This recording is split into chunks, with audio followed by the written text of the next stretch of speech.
Então, pessoal, agora indo para a formação dos Estados-membros. Bem, o primeiro grande ponto que a gente tem que entender é que a Constituição, manteve o desenho, ela manteve o desenho que existia no Brasil em 88. A Constituição de 88 manteve aquele desenho territorial com pequenas alterações. Quais foram as alterações? Os territórios federais que existiam se tornaram estados, com exceção de Fernando de Noronha. Fernando de Noronha foi integrado a Pernambuco, Amapá, o Amapá e Roraima se tornaram estados membros. Por outro lado, Tocantins surgiu como desmembramento de Goiás. Então, Goiás incluía as duas partes, e aí houve desmembramento e surgiu o estado de Tocantins. Então, tirando essas alterações, os estados-membros continuaram com o mesmo desenho anterior. Mas a Constituição disse, olha, é possível alterar esse desenho territorial, não é impossível. E ela estabelece um processo para isso. Ela estabelece o que pode surgir, ou como pode surgir, e o procedimento para fazer isso. Aí, isso está lá no artigo 18 da Constituição, tá? Então, como eu estava dizendo para vocês, a Constituição de 88 manteve o desenho territorial que existia no Brasil, transformando os territórios federais em estados-membros, com exceção de Fernando de Noronha, né, que foi integrado a Pernambuco, e criou o estado de Tocantins. Ok. E lá no artigo 18 da Constituição, ela vai falar do processo para a criação de novos estados-membros. Bora lá para a Constituição? Eu vou ler e aí eu explico. Diz assim o artigo 18 da Constituição.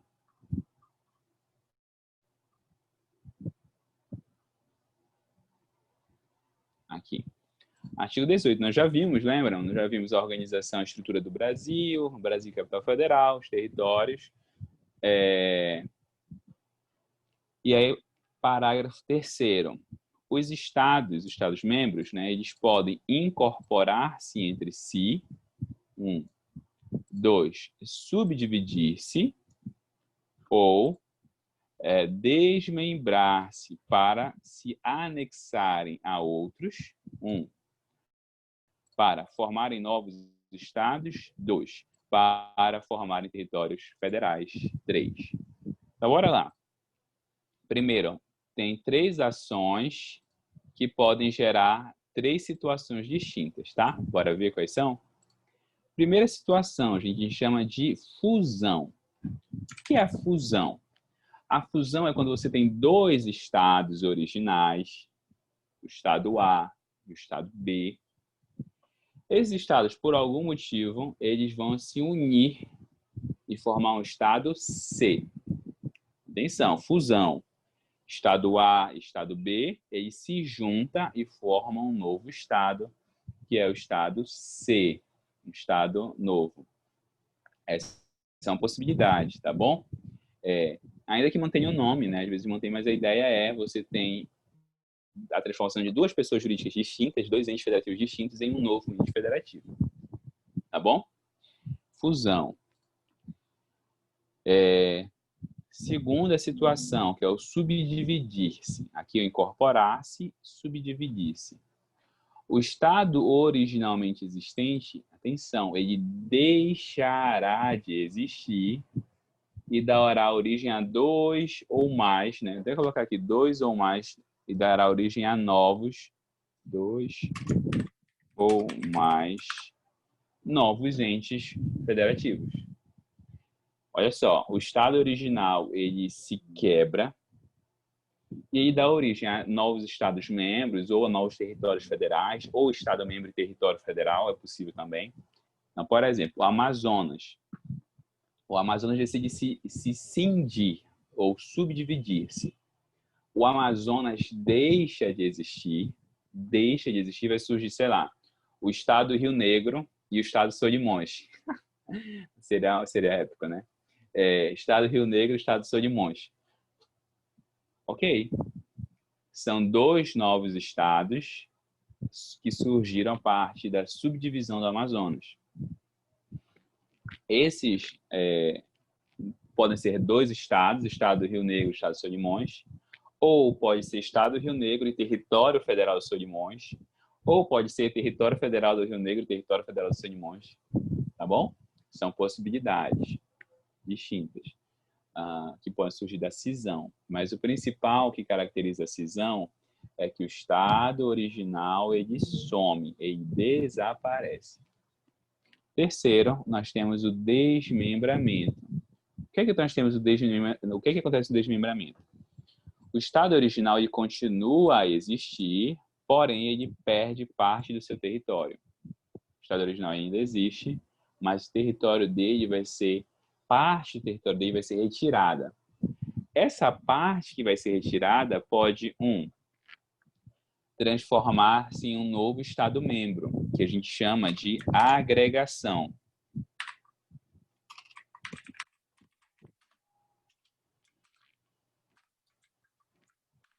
Aquela parte vai sair dali e vai se juntar a um outro estado. Por exemplo, o estado do Pará. Vamos supor que a área de Marabá, o território, a área do que se propunha ser o estado do Tapajós, decide se agregar ao estado do Maranhão. Então, eu quero sair do Pará e eu quero ir para o Maranhão. Seria um desmembramento por agregação. Professor, por que não é fusão? Por que não é fusão? Porque não foram dois estados que geraram um novo. Foi parte de um território, parte do território de um estado, que continua existindo, que vai se juntar a um outro estado que já existe. Então, não há uma mudança nas pessoas jurídicas, nos entes federativos. Há uma mudança no território, só. Ok? Claro essa hipótese ou não? Se não fica claro, avisem que a gente volta. Segunda situação, essa parte do território que sai dali vai virar um território federal. Tá bom? Ou, última parte... não, eu que ia errado, gente, foi mal. Ele vai transformar-se em um novo Estado-membro, que essa que eu estava pensando agora. Ele transforma-se em um novo Estado-membro, ou seja, você tem um Estado inteiro, parte dele sai, e essa parte que sai vira um novo Estado. Aquele ainda existe, mas a parte que saiu virou um Estado autônomo, um Estado próprio. Tá bom? É esse 3 aqui que é o por agregação. Tá bom? Desmembramento por agregação.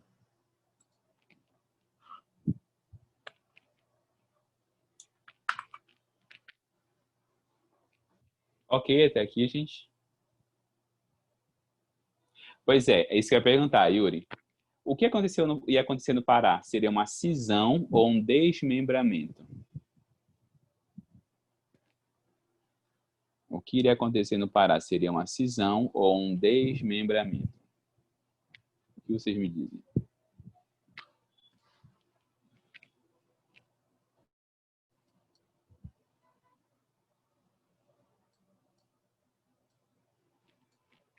E aí? O Yuri acha que é desmembramento. O pessoal também acha? Os demais acham que é desmembramento? Resposta: sim, é isso mesmo, Yuri. Seria um desmembramento. Seria um desmembramento para transformar as regiões do Carajás e do Tapajós em novos estados-membros. Tá? Então, sairiam daqui do estado do Pará, que continuaria existindo, e seriam novos estados-membros. Isso mesmo, tá bom? Olha só, o que diz a Constituição. Na verdade, não é nem tanto o que diz a Constituição. Eu queria mostrar para vocês algumas imagens, antes de a gente avançar sobre o procedimento. Fusão, cisão, incorporação e desmembramento de estados. Aqui.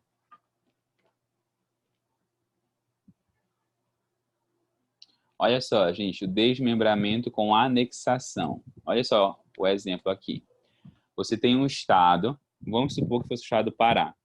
Tem um estado aqui. Esse território do estado, parte dele vai sair e vai para um outro estado que já existe.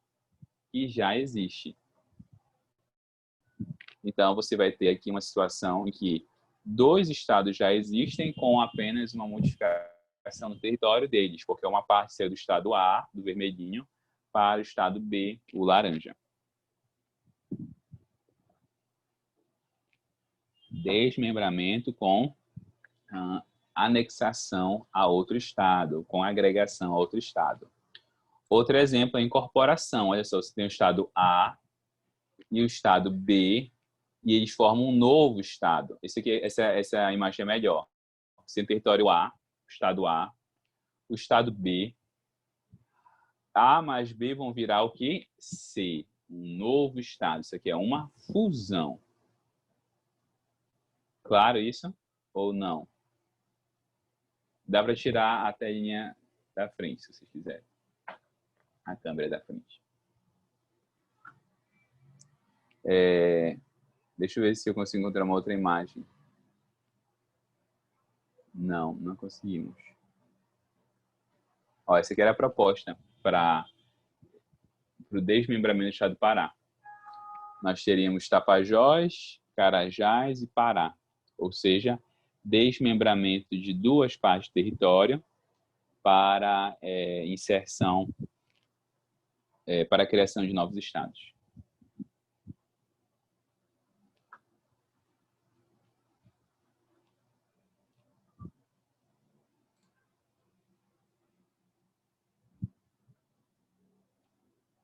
Não tem imagens legais aqui, gente.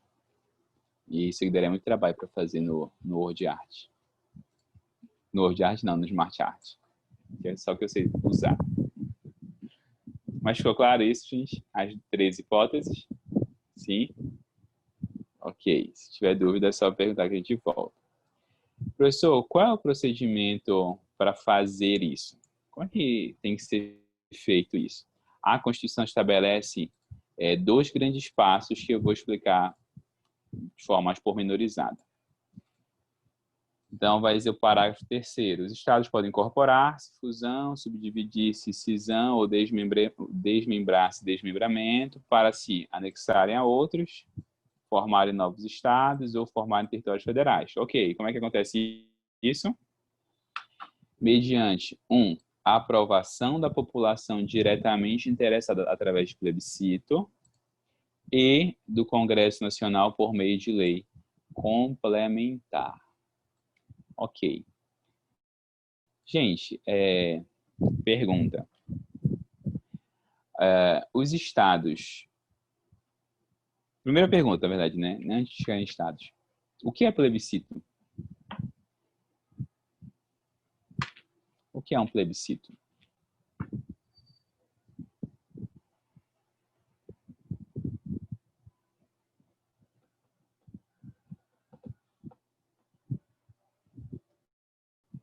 Plebiscito, gente, é uma consulta prévia. Plebiscito é uma consulta que você faz à população sobre um certo assunto antes de tomar a decisão. Ok? Antes de tomar a decisão. Então, o que a Constituição diz? Antes de difundir, cindir ou desmembrar um Estado, você deve consultar a população. Aí, olha só o que ele diz. A população diretamente interessada. Então, você vai fazer uma consulta antes de começar o debate todo, você vai consultar a população. Que população? É diretamente interessada. Aí, gente, começou a surgir um debate, inclusive aqui no estado do Pará, por causa do estado do Pará. Por quê? Porque estavam perguntando assim, deixa eu pegar aqui a imagem. Deixa eu pegar aqui. Quem é a população diretamente interessada? É a população total, Tapajós, Carajás e Pará, ou só a população do Tapajós e do Carajás, que vão dar origem aos novos estados? O que vocês acham? É do todo ou só das áreas que, em tese, serão impactadas com a decisão? Todo, só parte. Gente, isso foi parar no Supremo.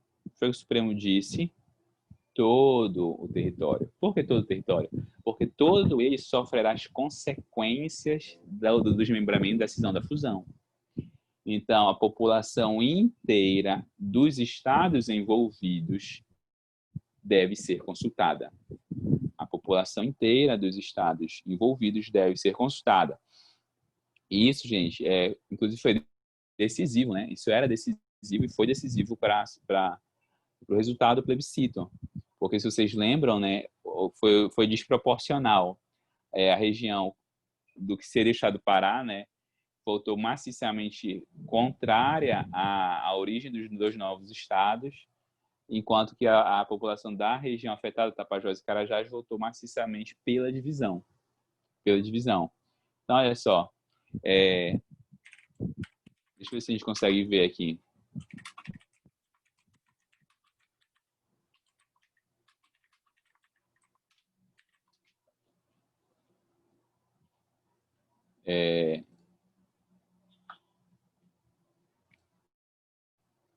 Então, olha só. Aqui dá para ver. A população inteira do Nordeste do Pará votou pelo não. A população quase que inteira do Sul e do Sudeste do Estado, do Baixo Tocantins, né, que a gente chama, e do Sudeste do Estado, votou pelo sim, com exceção de Altamira, principalmente por causa da influência de Belo Monte, que está muito associada ainda ao Estado do Pará. Então, acabou que Altamira votou pelo sim, quer dizer, pelo não, por não desmembrar,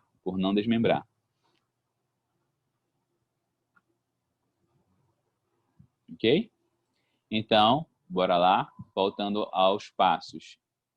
Primeiro passo para transformar isso em realidade, né, desmembrar, cindir ou fundir, é fazer um plebiscito, que é uma consulta à população da área afetada. Segundo o Supremo, toda a população do estado impactado, ou dos estados impactados, se for mais de um.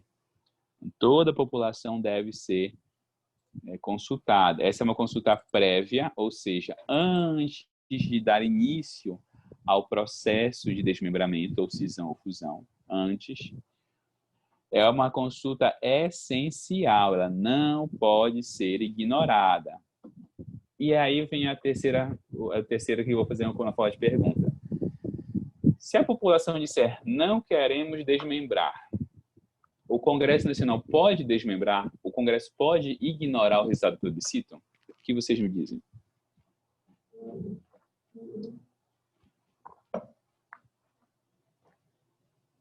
Se a população disser não quero desmembrar, não quero fundir, não quero cindir o Estado, o Congresso Nacional pode ignorar ou ele não pode?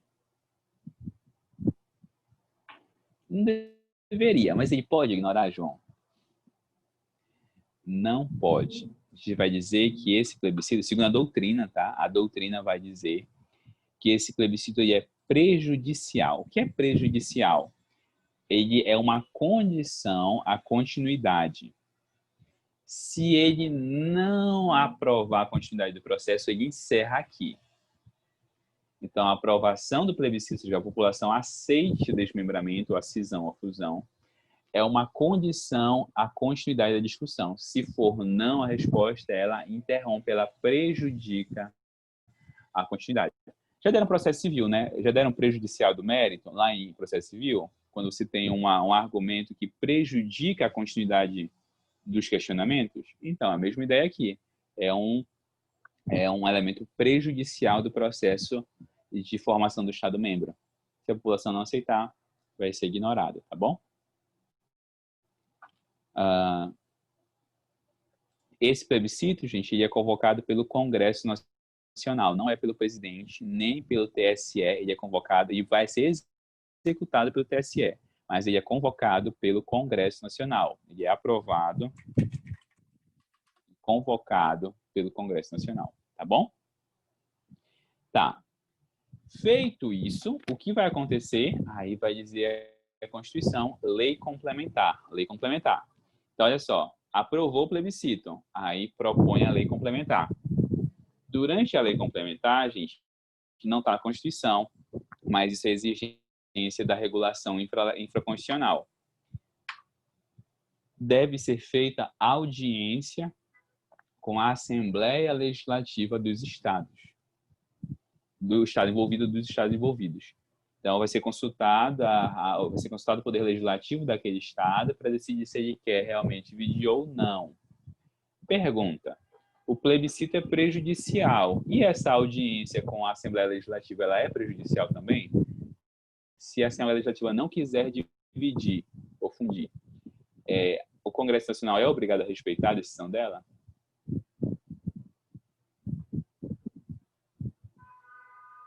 que vocês acham?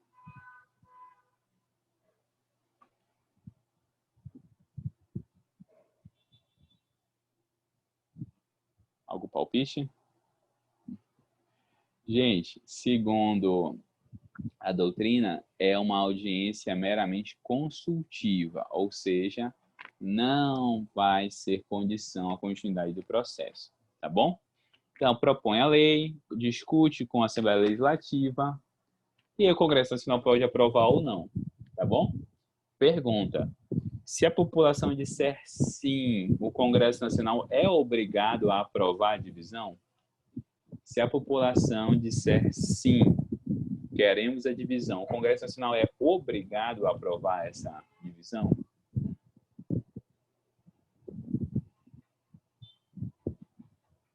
O que vocês acham? Isso, não é obrigado, tá bom? Não é obrigado. Então, o Congresso Nacional vai decidir se ele aprova ou não desmembramento, a cisão ou fusão. Ok. Última pergunta. A população disse sim, foi proposto, teve audiência, a lei complementar foi aprovada. O presidente da República pode vetar a lei? Se ele quiser, pode vetar a lei?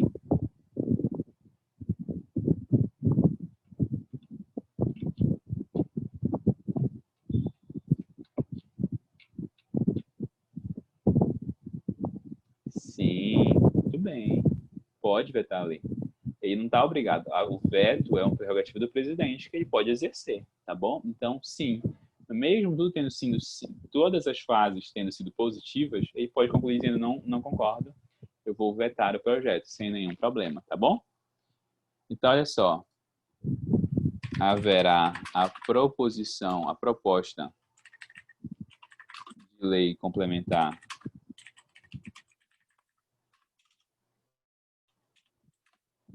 regulando a formação do Estado-membro,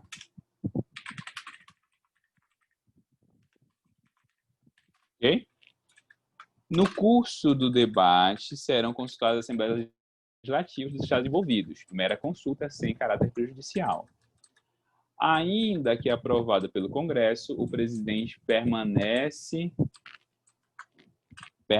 com a possibilidade de vetar a lei, sem nenhum problema. Ok, gente. Claro até aqui?